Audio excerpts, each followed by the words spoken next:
Assalamualaikum warahmatullahi wabarakatuh. Perkenalkan, nama saya Fadila Tahira Sugarto Putri dengan NIM 23021040262. Jadi saya dari Fakultas Keguruan dan Ilmu Pendidikan, Prodi Pendidikan Bahasa dan Sastra Indonesia.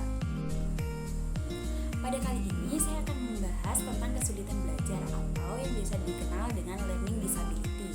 Kesulitan belajar ini adalah suatu keadaan di mana siswa dalam proses belajarnya memiliki hambatan-hambatan dalam mencapai hasil pembelajaran.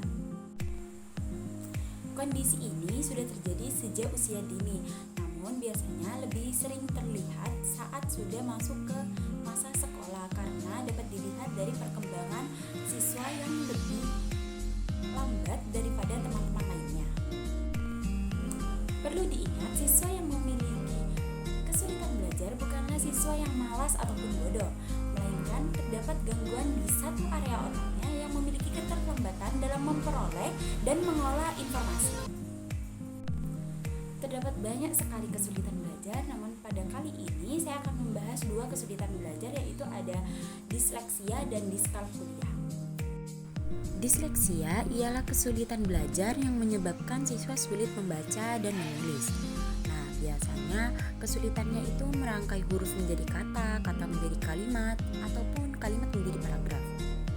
Juga, biasanya yang dialami yaitu sulit berbicara karena akan kesulitan mencari kata-kata yang tepat dan tidak memiliki tata bahasa yang benar.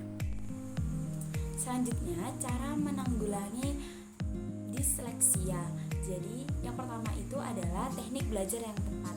Nah, biasanya siswa yang mengalami disleksia karena sudah merasa berbeda dengan teman-temannya itu membutuhkan dukungan dari orang tua maupun guru yang mengajarnya. Sebagai guru, biasanya kita memberi dukungan dengan cara memberikan fokus yang berbeda daripada yang lain, dan misalnya dengan kegiatan perekaman pembelajaran. Jadi setelah pembelajaran dilakukan, kita rekam pembelajaran yang kita lakukan tadi, kemudian kita putar rekamannya kepada siswa yang mengalami disleksia, sehingga siswa yang disleksia itu bisa lebih mengerti atau bisa memahami yang terlambat tadi. Kemudian yang kedua adalah terapi untuk anak disleksia. Terapi yang biasanya dilakukan untuk anak disleksia yaitu terapi bahasa, karena kesulitan belajar disleksia ini berhubungan dengan pelafalan kata-kata atau pelafalan ucapan yang berhubungan dengan kebahasaan. Jadi biasanya nantinya siswa akan diterapi tentang pelafalan atau pembunyian bahasa atau kata-kata yang diucapkan. Biasanya yang melafalkan ini ada guru khusus, psikologi, atau orang yang sudah ahli dalam bidang terapi bahasa. Dan yang paling penting adalah memberikan pemahaman. Jadi, anak yang disleksia mungkin memerlukan untuk bercerita lebih banyak kepada orang tua ataupun guru untuk meluapkan apa yang dia pikirkan. Bisa jadi dengan pertukaran pembicaraan antara orang tua dan siswa ataupun antara guru dan siswa membuat siswa lebih sering berinteraksi, lebih sering melafalkan kata, dan lebih mudah untuk mengucapkan kata-katanya. Diskalkulia ialah kondisi kesulitan berhitung atau memahami konsep matematika. Nah, kesulitan belajar ini tergantung usia dan kondisi pada diri anak. Contohnya saja anak balita dan SD yang kesulitan mengenali angka atau belajar berhitung. Seiring bertambahnya usia, kesulitan itu semakin nyata dampaknya, seperti kesulitan memecahkan hitungan sederhana atau perkalian.